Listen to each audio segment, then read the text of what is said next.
Is chemistry the biggest hurdle right now? Yeah, it's one of them. We had a lot of challenges that we're going to face early on, and just trying to figure each other out. Chemistry for sure is one of them, but that's why I think we practice, and that's why we come here. And the more we play with each other, the better we'll be.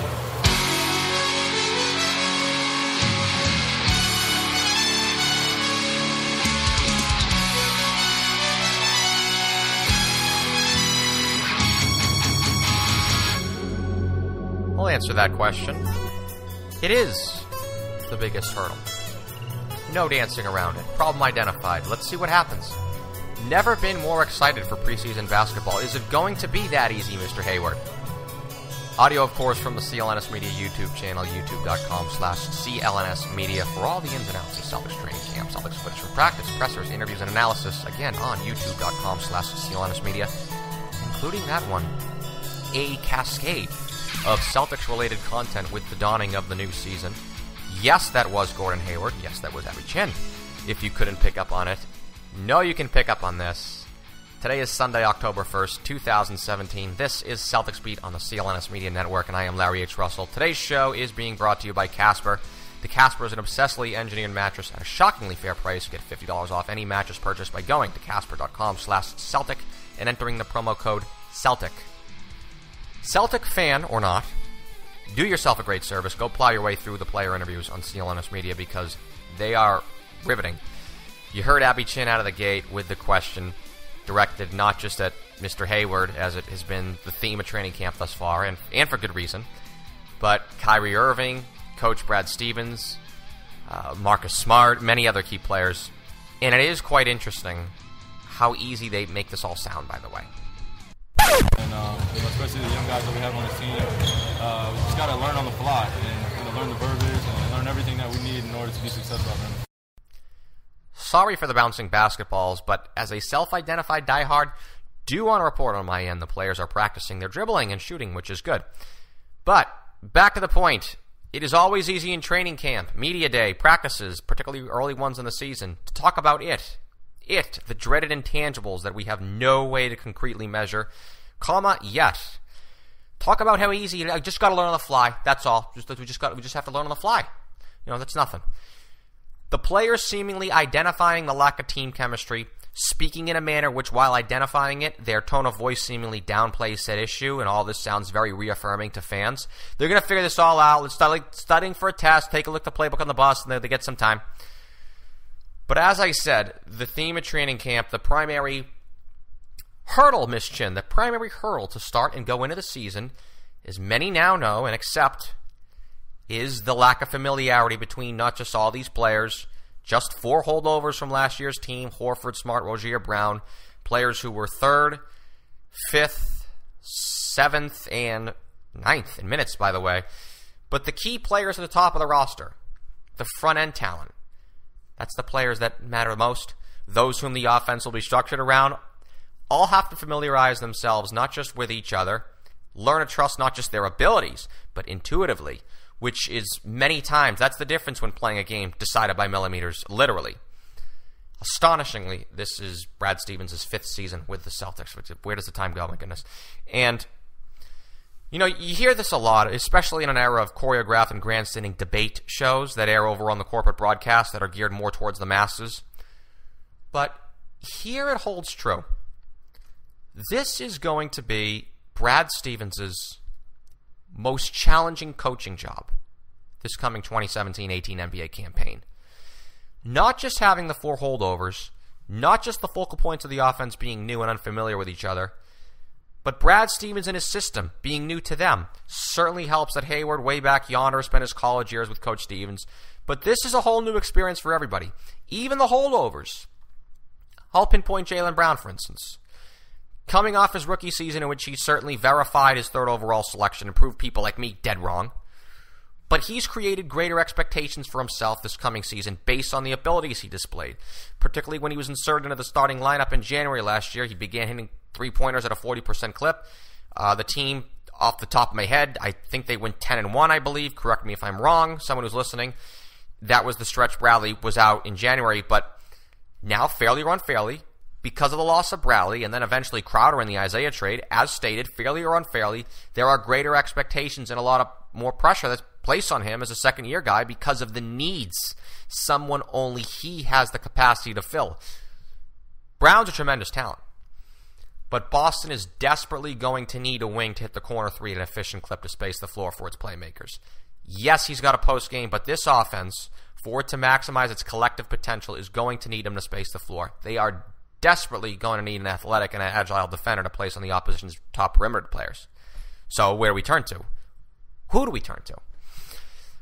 I'll use a cross-sports reference as an example, which unfortunately only us partisans to the region will understand. Back in 2006, awesome times, by the way. I was between high school and college doing next to nothing besides rooting for my favorite sports teams. The Patriots, the big bad evil cheating Patriots, came into the year with an entirely new receiving core for Brady, an inferior one at that. Let Deion Branch, David Givens, David Patton go, all guys Brady won Super Bowls with, and they were replaced with journeymen, names I won't mention. That's only going to raise my anger to unhealthy levels, especially when I recall that googly-eyed bag of dropping those would-be clinching touchdowns in the AFC title game in Indy. But anyways, back on point here. Before that season, with the new receivers, it was, geez, well, they spend high draft picks on some tight ends who possess a lot of raw ability. They'll step up and use the tight ends. That's all they got to do. Those guys, Ben Watson, Daniel Graham, they didn't really react well to the pressure, and there was a pretty bad snowball effect from there. These games, pressure-packed, high-intensity contests, as we know, that's why we and they bother, are all played under emotional circumstances. So, very easy for Gordon Hayward and Kyrie to say, just got to learn on the fly. But as we alluded to earlier here, this isn't taking a college course. Or this isn't classical Greek architecture and Art 210, and you're sitting on a bus with flashcards. Doric, Corinthian, Ionic, I got my columns, got it. The emotions of wins and losses, someone else screwing up, you would have done better, the reaction of fans at games, Twitter trolls filling up notifications, the desire to pinpoint reason or reasons for every transpiring, which, the way our negative minds steer us in, generally results in a lot of blame. The challenge for Stevens is not only finding a starting unit, finding units that mesh well together in very small and sometimes not relevant samples like inter-squad scrimmages and preseason games, but managing the psyche, managing the whole team psychology of prideful individuals and in the collective as well as in times of stress, for lack of a creative word there. A losing streak here or there, which can be hard to fend off with how difficult Boston's early schedule is. So all of what is said is tremendously concerning to us self-identified diehard Celtics fans, but nonetheless, these very challenges coupled with the talent and not just the general intrigue of a new team that has a lot of awesome players make this rapidly approaching season that much more compelling. If I relish this opportunity as a fan of the team where, I contribute precisely nothing, then I know Brad Stevens does. I don't know Kyrie personally. I can safely say, from what we've been hearing from him personally say on the Seal Honest Media YouTube channel, I'll speak for him. He definitely does. So, yeah, let's go all Bart Scott. Can't wait. I should, however, pass along some good news to Celtics backers. Many of our highly intellectual listeners are already well aware of this, but two big news items here. Number one, the Boston Celtics are immensely talented. They got that going for them. And number two, the Eastern Conference is absolutely abysmal. We're in the midst of the Primer Series, after all, here on Celtics Beat. Primer Series number 4, actually. And for this week, we're going to look at said horrible Eastern Conference. We've done the individual top dogs. Put that in quotation marks, by the way. So we're now going to do everybody else all in one. Can the Celtics, with so much to work out, still tack on some early season victories against borderline NBDL rosters that are littered throughout this conference? Ooh, what a transition. I'm getting good at this, huh? Find out next with today's featured guest, the Athletics and Seal Honest Media's very own Danny Leroux. Episode number 230 of Celtics Beat with Danny Leroux is being presented by Casper. Casper is a sleep brand that created an outrageously comfortable mattress sold directly to consumers, eliminating commission-driven inflated prices. The product design features a marriage between foam layers for ideal firmness, just the right sink, and just the right bounce, as I know from personal experience. I sleep on a Casper mattress every night, and the sleep I get restores my body and mind. Thank you, Casper. Designed, developed, and assembled right here in the US of A, an in-house team of engineers spend thousands of hours developing the Casper. Its breathable design sleeps cool to help you regulate your temperature through the night. And buying a Casper mattress is completely risk-free. Casper offers free delivery and free returns with a 100-night home trial. That's right, 100 nights. If you don't love it, they'll pick it up and refund you everything, no hassle. With over 20,000 reviews and an average of 4.8 stars, it's quickly becoming the internet's favorite mattress, based on Casper, Amazon, and Google reviews. The mattress industry has forced consumers into paying notoriously high markups. Casper is revolutionizing the mattress industry by cutting the cost of dealing with resellers and showrooms and passing that savings directly to the consumer. And it doesn't end there. As a listener of Celtics Beat, you can save an additional $50 as one of our audience members by going to Casper.com/Celtic. That's Celtic singular. Casper.com/Celtic and entering the promo code Celtic. That's Casper.com/Celtic and promo code Celtic. Free shipping applies to U.S. and Canada customers only. Terms and conditions apply. Today's broadcast is also being brought to you by Bombfell. Boys, if you hate shopping for clothes or just don't like shopping for clothes or don't have the time to shop for clothes and by law and common decency need to wear clothes, well, Bombfell is your solution. Bombfell, an easier way for men to get better clothes. Bombfell never charges above retail price. They offer free shipping and returns, convenient home try-on, and the ability to preview and edit your stylist picks before your order ships. Yes, a personal stylist if you want. At Bombfell, you sign up, set up and schedule your order, get a preview email, and of course change what you want if there's something you don't like. Then Bombfell ships your order to you. And now here's where the fun begins. You have 7 days, yes, a full week, to try on what you want before Bombfell charges your credit card. You then keep what you want and ship back what you don't want. How convenient is that? There's so much that I love about Bombfell, the stylistic and fit material for me, and just how easy this service is that I have found to use. I cannot emphasize that enough. Free shipping and returns, and I love their mantra. Bombfell doesn't make money if you don't find something you want to keep. So we here at Celtics Beat negotiated with Bombfell to get a $25 offer for our listeners. For $25 off your first purchase, visit bombfell.com/CelticsBeat. That's bombfell.com/CelticsBeat. BOMBFELL.com and the Celtics Beat URL. Bombfell, open and close. Last time we spoke, a lot has changed. I asked you how the Celtics were going to run their offense with adding Gordon Hayward to the fold, how he's going to fit with Isaiah Thomas. So we've got to do a redo here on the 1st of October, Mr. Leroux. How are the Celtics going to run their offense? It's going to be fun because there's been so much turnover with this team that I think a lot of it is going to hinge in the starting lineup on the dynamic between Kyrie Irving and Gordon Hayward. So Irving has been used to playing with a ball-dominant forward. LeBron James obviously is that. And Gordon Hayward last year got a lot more comfortable playing with the ball in his hands more because George Hill was out so much. So I think they're going to have to figure out that dynamic, but they have two players that are capable of shouldering a lot of the load, and I think they'll make it work. I think it's universally accepted that the Celtics are going to start slow, and I thought you really insinuated that when you said they're going to have to figure out. So are you in that camp that Boston is not going to be a 2008 Celtics, or I even give the 2011 Heat. I know they started out slow and everything, but they technically got things figured out by getting to the finals that year. But are you in the camp that many now seem to be in, that Boston is going to, record-wise and even on the court-wise, struggle to start the year as they, as you said, figure things out, Brad Stevens experiments, etc., etc., etc.? They'll struggle relative to how they'll finish, but that doesn't mean they'll be bad in any way. I mean, there are a lot of shaky teams in the Eastern Conference and overall in the league right now, and the Celtics are incredibly talented. The difference is that adjustments take time, and not only is it so much of the team turning over, but roles and everything like that. And so I want to see how they incorporate their young guys, who they prioritize. And I mean, it could take Stevens a couple weeks to figure out who he wants to start. And usually when that happens, there's an adjustment period.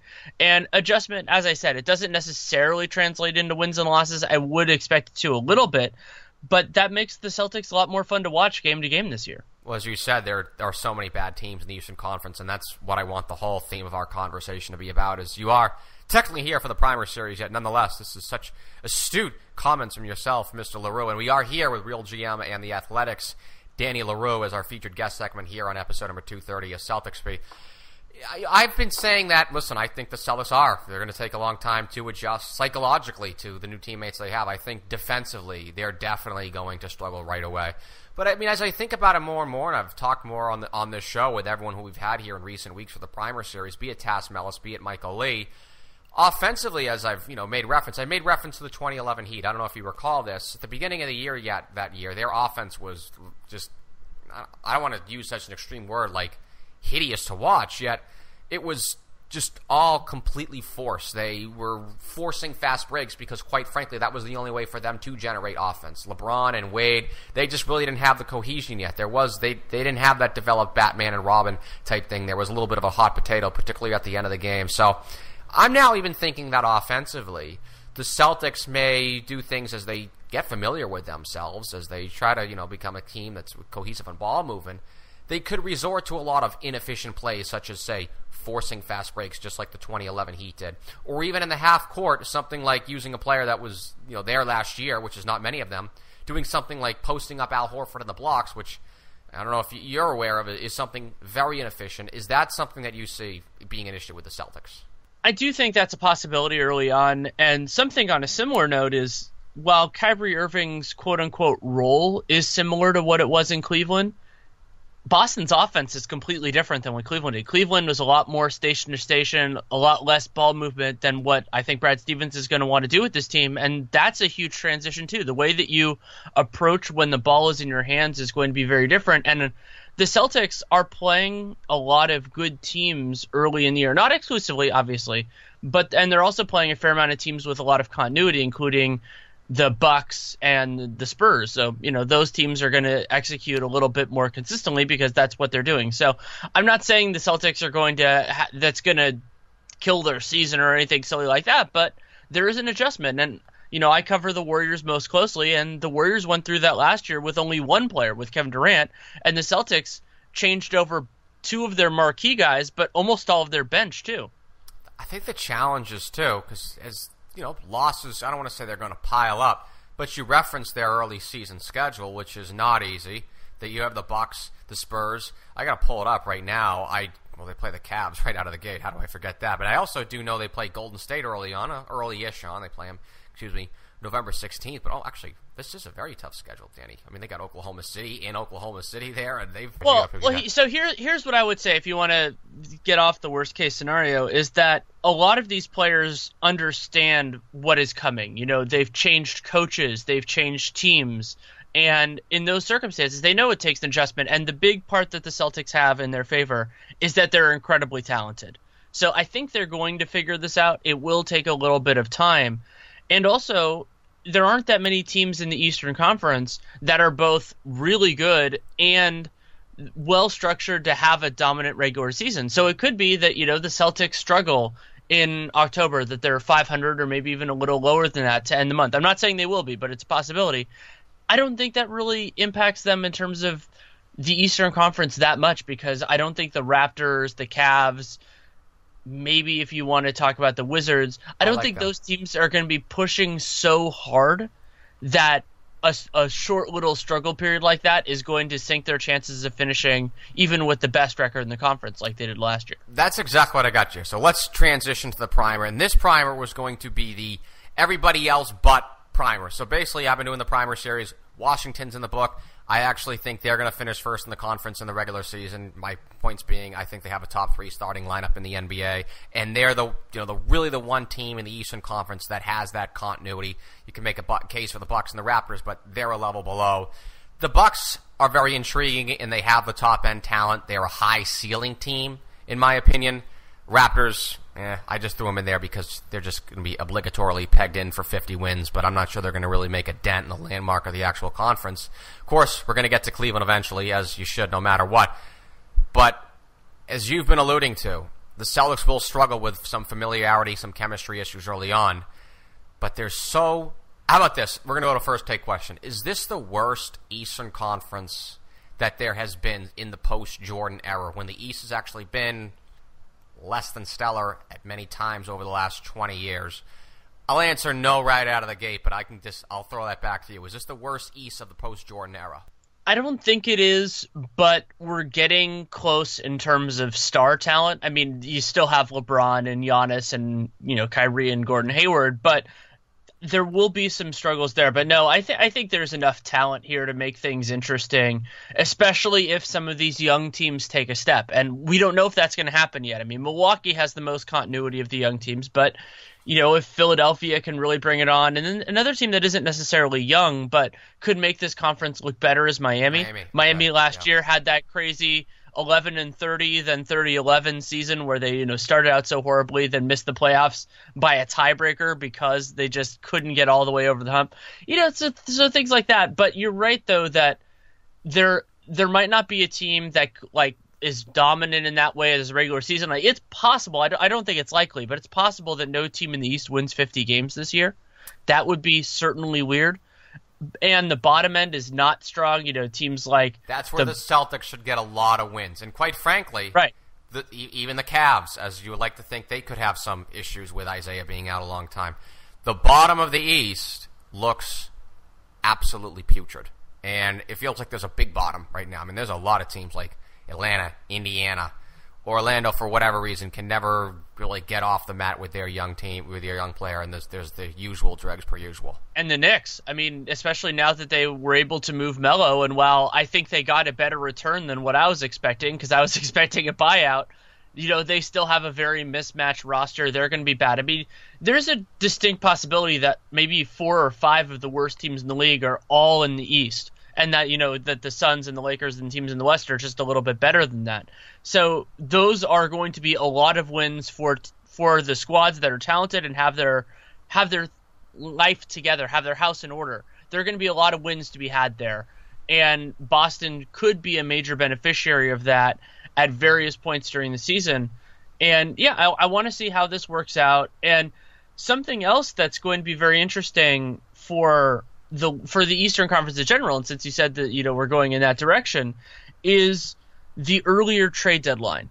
So if, let's say, the 8th seed is lower than usual, maybe it's in the high 30s as opposed to the low 40s. That's generally where it usually is. Where it usually is. So if it's there, and now that the trade deadline is in early February as opposed to after the All-Star break, are there going to be teams that aren't good that are still in it, and so maybe they hold on to it? And the team that I've been lasering in on this with is Indiana.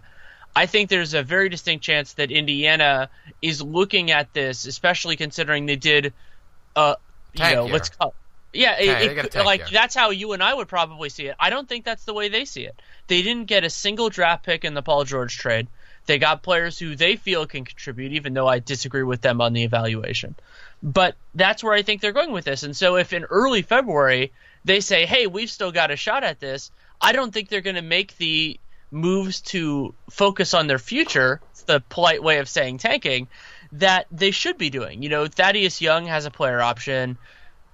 Corey Joseph has a player option. They have a bunch of guys that have partial guarantees. So, that would be the direction I would go is, to sell off. But remember, they signed Darren Collison. They traded for Corey Joseph. They signed Bojan Bogdanovic. They did all these things when they could have just had space or, taken on other teams' bad salaries because they want to win. That's actually been the story as you've been going on. That's been the story of the Pacers the last 10 years. Outside of that little run they had, in the middle part of the decade or earliest part of the decade, they've always been trying. Them and the Milwaukee Bucks at times have always been striving for those 42-win seasons. Right, and there are challenges there. I mean, long term. I mean, what you lose, and the way that the NBA is structured. I mean, that you really do benefit from getting top 5 picks, and not every GM can get those by fleecing the Nets like Danny Ainge did. Doing the primer, I basically made the top 4 teams that I think are of concern to Boston in many different ways, as I've alluded to: Washington, the Bucks, the Raptors, and of course the Cavs. Last year there was a little bit of a team, there were a couple of team du jours. God forbid even the Hornets, you threw them in there because they were the team that were supposed to have continuity a little bit last year, and they were really well coached. Detroit was a team that was expected to make a little bit of a leap. I remember Kevin Pelton be very high on them in his projections because they had a lot of front end talent. It almost kind of correlates with the Bucks this year a little bit. There's a lot of people saying, don't sleep on the Milwaukee Bucks yet. And every time you hear everybody else say, don't sleep on this team, that's when said team flops. I actually I cannot for the life of me even think of a 2017 Pistons of a don't. Did I nail it? I mean, is there really anyone worthy in the East that is worth talking about that is of a concern to the Celtics, no matter how much of an issue that the Celtics will have early on, God forbid even middle of the season? Is there anyone worthy of interest in the East outside of the Wizards, Bucks, Raptors, and Cavs? No, I mean, not really. The Celtics are incredibly talented. And, maybe in a playoff series, if one of these teams figures it out that's in the bottom and kind of works their way in. Like, for example, if that Miami team had made it into playoffs, I don't think they would have beaten the Celtics, though we saw what the Bulls did. The Bulls, they're up 2-0. Yeah, so that sort of a thing can happen. But in terms of the larger structure of this whole thing, and of course we know where Isaiah was at that point, I don't think so. And there aren't that many teams outside of the four you mentioned, and of course the Celtics, that really have a high ceiling. There are teams that could be good. Miami, I like. Charlotte, I like as a playoff team. Detroit, but they don't really have that, if it all works, they're going to be dominant. I think the real point there is the star talent. I talked about that a little bit when you asked about the worst, like, is this the worst Eastern Conference? But there just aren't that many players that you can just hang on their back and they'll carry you the whole way. This is not a conference right now that has that many of those guys outside the best players. And if you hadn't included the Bucks, I would have brought them up because Giannis, if he takes another that's the high. step, See, like if he makes the leap, of right. course he's at the injury, then I think the Bucks could jump to a mid-55 win team. But that is the only team that has this high ceiling, to use that cliche phrase, of any of these. It's relevant. Teams. I mean, the reason high ceiling gets used a lot is because if you use it correctly, it helps convey something that's hard to do otherwise. And that's why I think the Bucks are more interesting than the Raptors. Is that as a regular season team, the Raptors will be good. We kind of know what they're peg them in for 50 wins and blah blah blah. But they're they like I said, they really are not of a factor in not just the Eastern Conference landscape, but of course the NBA landscape. Yeah, and I mean the idea, it would be very difficult for them to win the conference and then to make the NBA Finals just with the way the roster is structured. And that's not to criticize what Masai Ujiri has done. I think he's been impressive with what they've had to work with.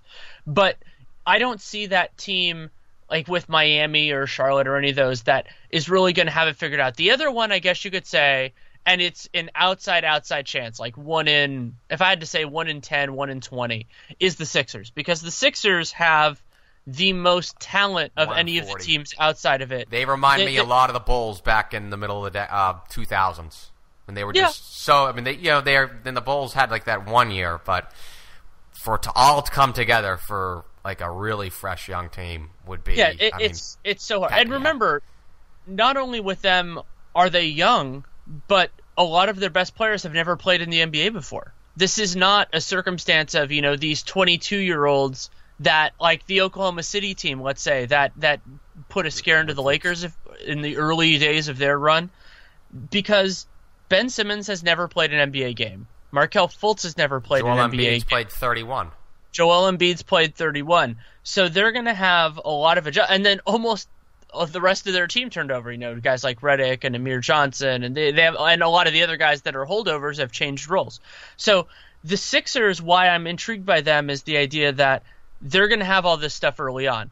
But remember how long the regular season is. I mean, you and I will probably talk over the course of the regular season a few times. And, those 6 months are important, and teams can figure a lot of this out. So I don't think the Sixers are that team right now, but there is that 1 in 10, 1 in 20 chance that in April they have become that team. And so I want to mention them because then people can't come to me when they listen to this in April and be like, hey, you didn't talk about the Sixers. I talked about the Sixers. And also, I'll actually say this about Philadelphia. You mentioned about having the Celtics being able to pick up a lot of wins, even if they have some familiarity and chemistry issues early on, because as you've alluded to, as I try to point out as well, is there are just so many bad teams. The Sixers, there are going to be some nights where they themselves can out-talent teams, when they themselves can out-talent the Celtics. And when we were talking about the Raptors, and I've thrown the Raptors in the primary series as well, is they just got to put them in there. They're obligatory. They're a 50-win team. They've also given the Celtics more problems than any team has in the Brad Stevens era whatsoever. They're always taking 3 out of 4, if not sweeping the season series. I believe it was 3 out of 4 last year. But, obviously this year it's a little bit different with doing that, is because the Celtics have this brand new team. But, Danny, like we were talking about how they're going to run the offense early on, etc. The more I think about it, what's actually kind of crazy is that a lot of strategies that were utilized against the Celtics. I know you watched them heavily at the end of last year because they were so involved and ended up being the number 1 seed and making the Eastern Conference Finals. Is one of the key ways in beating them, as you've pointed out, are small pick and rolls on Isaiah Thomas late in the game. I like to still think teams are going to utilize that. And sending 2 or more guys in the offensive boards on every single possession, like the Bulls did in the playoffs, like the Cavs did in that crucial regular season game in April at the end of last year. Same way to beat the Celtics, right? No matter what, even with 10-plus new guys or whatever it is, I don't even say gazillion new guys. Kyrie has similar defensive flaws to Isaiah Thomas, so if he kind of folds in the way that he has at other points in his career, then that is still a weakness. However, there is reason to believe, because Kyrie has greater physical capability, that he can be better than he has been. I mean, you wonder when a guy's in his mid-20s whether that's really going to happen. And then on the offensive boards, I think that is going to be an issue, but it'll be a little bit different this year because I think the Celtics they have more capable ball handlers and a few other elements, so maybe they can react a little bit differently. But yeah, I don't think they're going to have strong defensive rebounding groups out there. So it could be kind of similar weaknesses at this point, but I really want to see who Brad Stevens starts, who finishes games for them before definitively saying that, because I think Jason Tatum can be a capable rebounder at points. Marcus Morris is not the greatest in the world, but he can do stinks. Yeah, but if too nice of a guy, Danny. He's definitely a bad rebounder. But if Stevens tells him that's the reason he's going to be on the floor, like that sort of a thing. But then the other element that I want to see is how Boston's first shot defense is, because if they are forcing teams into bad attempts early on, then they'll be okay. I think, and Boston's first shot defense has been inconsistent over the last couple of years. What really made them 2 years ago was how many turnovers they forced, and if they could do that again, they're fine.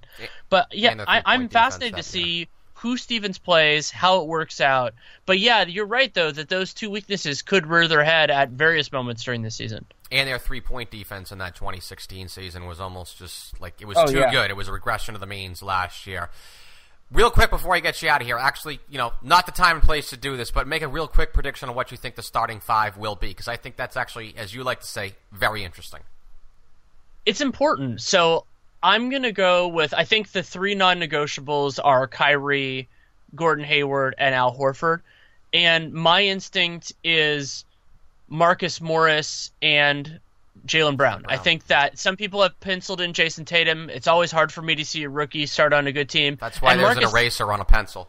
Yeah, and Marcus Smart could be that guy, and I think he will be for some games, but I think they're going to want they're not going to want somebody out there who, unless his shot looks a whole lot better this year than it did last year, they don't want that guy who other teams are going to help off of a lot early in possessions. And I like Marcus Smart on second units, and then he'll muscle into the starting lineup or muscle into lineups with the starters fairly frequently. The Athletics' Danny Leroux, host of the Dunked On Basketball podcast in Real GM Radio, available on the CLNS Media Network mobile app. Danny, know you're still pumping your book, 100 Things Warrior Fans Should Know and Do Before They Die. Talk to us, my man.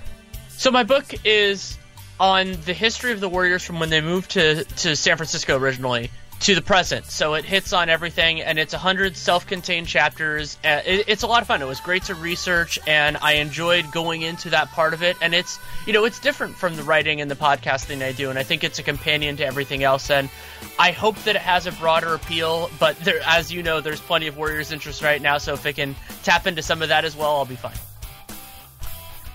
I wish we could do sort of a psychologic study of this show. It would be a good one for a neuroscience unit at one of our local universities. The emotional ups and downs of this broadcast, starting off with the OMG, the chemistry, brutal schedule, at least they got talent, and, well, the East does stink after all, and then the level-headedness of Mr. Leroux himself, mercifully creating order. I'd be interested in that. I don't have the resources yet. Help us out. Support Celtics Beat by supporting our sponsors, bombfell.com/CelticsBeat for $25 off your first order of custom clothes. And if you're in the market for a mattress, Casper.com/Celtic and promo code Celtic, that is singular, Celtic. Big help to us if you do support our sponsors using our coupon codes. Want to thank Danny Leroux again for joining this broadcast. Danny is everywhere, including here on CLNS. Check him out on the CLNS Media Network mobile app. The CLNS Media app is free in the App Store, because you're going to have time now with the conclusion of this show, which was presented again by Baumfell and Casper. Music was provided by Chuck Dietz and Steph Legrato. For graphic designer Scott Dillon, the founder of the network, Nick Gelso, this is Larry A. Trussell, the executive producer and host, signing off for episode number 230 of Celtics Beat, powered by CLNS Media.